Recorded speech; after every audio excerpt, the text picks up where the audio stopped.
नहीं। और जो चीजें हम आज के टाइम में लागू कर रहे हैं वो सब चीजें हम लागू कर रहे हैं, मतलब बाबा साहब की देन है।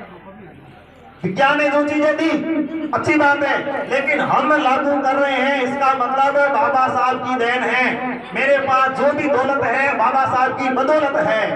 वो ये सोचे कि मेरी नौकरी लग गई, मेरे पास इतना पैसा है, ये मेरी सैलरी है, हमारा कुछ नहीं है, जो भी है बाबा साहब की बदौलत है।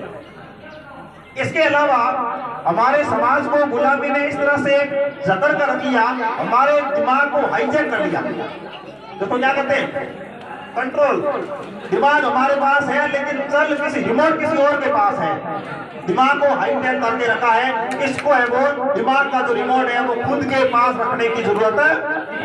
ये सब सोचने वाली बातें हैं, घर जाके सोचना है, मनन करना है, समझना है, और बाबा साहब के विचारों को अधिक से अधिक पढ़ने की जरूरत है। अब हम ये कहें कि इसके लिए तो हमारे पूर्वज दोषी है।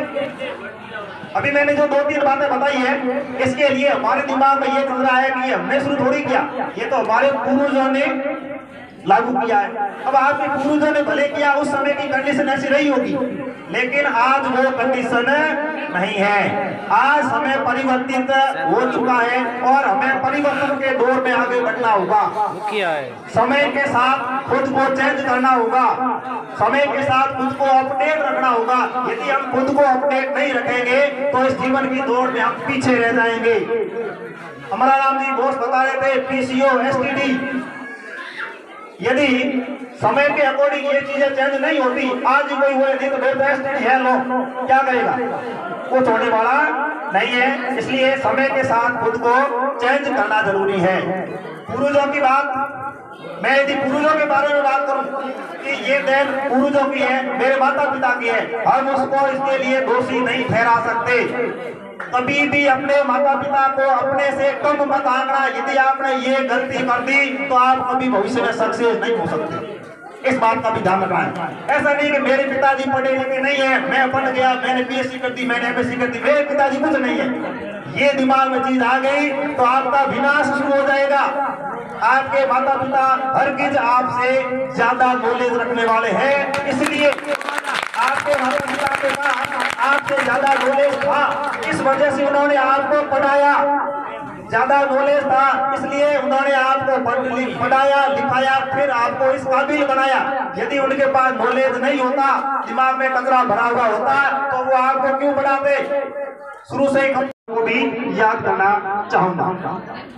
बाबा साहेब एक ऐसे व्यक्ति थे जो अमेरिका और इंग्लैंड इन 2 देशों के अंदर है वो पढ़े, उन्होंने अपना अध्ययन किया।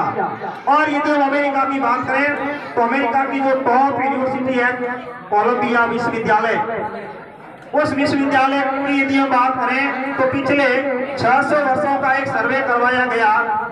600 वर्षों के दौरान ऐसा कोई मेधावी छात्र वहां पर नहीं पढ़ा जो कि बाबा साहब की बराबरी कर सके।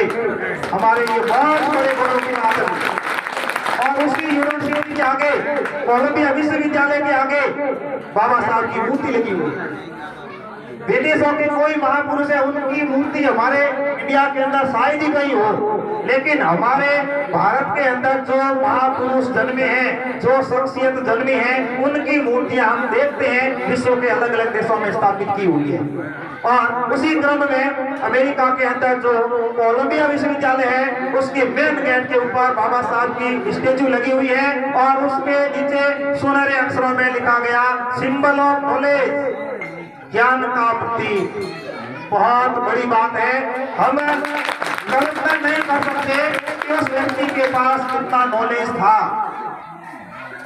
हम बातें भले करें और हम बातों के द्वारा उनके जो नॉलेज है, उनके ज्ञान का बखान नहीं कर सकते। तो ऐसे नॉलेज के धनी है वो डॉक्टर BR अम्बेडकर थे। अब कई बार क्या होता है, हम शिक्षा की बात कर रहे हैं, सुबह से शिक्षा की बात कर रहे हैं, लेकिन शिक्षा में भी क्या है कि हमारे पास कोई रोड मैप नहीं है, हमारे पास कोई गोल नहीं है। आज आप किसी भी बच्चे को पूछ लो, 12वीं क्लास का स्टूडेंट है, यदि आप पूछते हो बेटा पढ़ लिख के क्या करेगा, पता नहीं। उसका जवाब आता है वो पता ही नहीं क्या करना। अब आप कहीं जा रहे हो, आपको पता ही नहीं है कि मुझे कहाँ जाना है, तो आप कहाँ जाओगे? तो हर चीज का हमारे पास रोड मैप होना चाहिए, टारगेट होना चाहिए, गोल होना चाहिए और लक्ष्य होना चाहिए। यदि हम रोड मैप और लक्ष्य को तय करते हुए आगे बढ़ते हैं तो ही हम लाइफ के अंदर सक्सेस हो सकते हैं, नहीं तो हमें हर जगह असफलता हाथ लगने वाली है। और दूसरी बात, यदि हम शिक्षित नहीं होंगे, यदि हमारे समाज में शिक्षा कम होगी तो हमारा बौद्धिक विकास नहीं होगा, हमारी बुद्धि काम नहीं करेगी, और जब हमारा बौद्धिक विकास नहीं होगा तो हम गुलामी की ओर प्रस्थान करेंगे। और आज से पहले हमारे साथ यही हुआ है। आज से पहले हम गुलामी की जंजीरों के अंदर इतने जकड़ गए थे कि बाहर निकलना हमारे लिए मुश्किल हो गया था। ये जो कार्यक्रम है ये अपने आप में अलग है और अनूठा है। एक ऐसे व्यक्तित्व के बारे में हम डिस्कस कर रहे हैं, एक ऐसा व्यक्ति जिसके बारे में हम आज जानने के लिए यहाँ पर इकट्ठा हुए हैं। हमने जाना, विश्व ने जाना, एक ऐसा व्यक्ति जिसको भारत के अंदर पढ़ने का अधिकार नहीं था। वह व्यक्ति कक्षा के अंदर पढ़ने के लिए अलाउ नहीं था। विद्यालय जाते थे लेकिन क्लास के अंदर अलाउ नहीं थे। बाहर बैठकर पढ़ने वाला विद्यार्थी, उसके बारे में हम बात कर रहे हैं। वह खुद नहीं पढ़ सकता था, पढ़ने का अधिकार नहीं था, लेकिन आज उसको पूरा विश्व पढ़ रहा है। आज हम जो ये जयंती मना रहे हैं, भारत ही नहीं, भारत के अलावा अमेरिका, पाकिस्तान जैसे 170 देशों में आज यह जयंती मनाई जा रही है। हमारे लिए बहुत ही फख्र की बात है, गर्व और गौरव की बात है। वर्तमान में मैं बात करूं तो मेरा समाज शिक्षित हो रहा है, शिक्षित हुआ भी है। बाबा साहब की जो वचन है, जो उनकी प्रेरणा है, हमारे समाज के लोगों तक पहुंची भी है, और उसी का नतीजा है कि आज हम आज ही के दिन हर घर, हर गांव, हर ब्लॉक और हर जिला लेवल पर यह जयंती है वो मना रहे हैं, और बहुत ही धूमधाम के साथ मना रहे हैं। उसी कार्यक्रम का एक पार्ट, उसकी झलक आज इस राणासर कला गांव में प्रस्तुत की गई।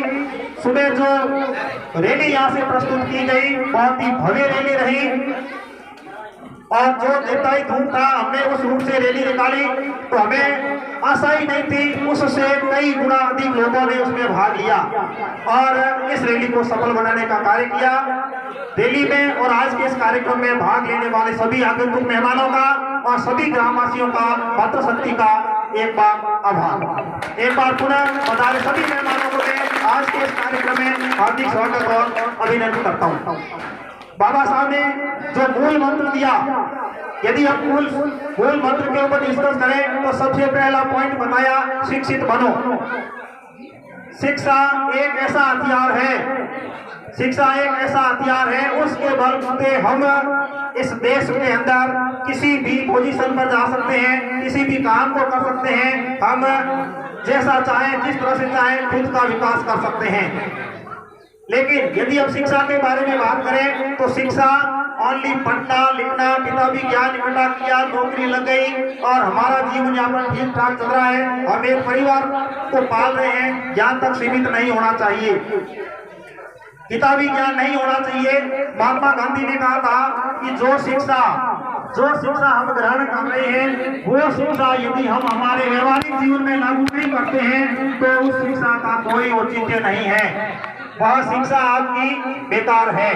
और डॉक्टर B.R. अम्बेडकर ने तो ये कह दिया कि शिक्षा वह शेरनी का दूध है जो पिएगा वह दहाड़ेगा।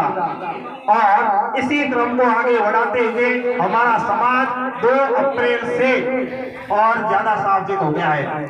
अभी बाबा साहब वालों ने आज 2 अप्रैल को याद किया, इससे पहले 2 अप्रैल आज याद नहीं किया हमने, तो वहां से ये शब्द निकल के आया 2 अप्रैल। 2 अप्रैल हमारे लिए, बहुजन समाज के लिए बहुत ही इम्पोर्टेंट दिन है, और उसके बाद हम उसको SC/ST एकता दिवस के रूप में भी मनाते आ रहे हैं। और यही दिन है, इसी दिन हमारे लिए इम्पोर्टेंट है ही, जो अदर समाज है उनके लिए भी बहुत इम्पोर्टेंट है। उनको ये पता लग गया कि SC/ST अब वो नहीं रहे जो पहले होते थे। क्यों कि हमें सबको पता है कि 2 अप्रैल का जो कार्यक्रम था बिना किसी नेतृत्व के हमने वो कर दिखाया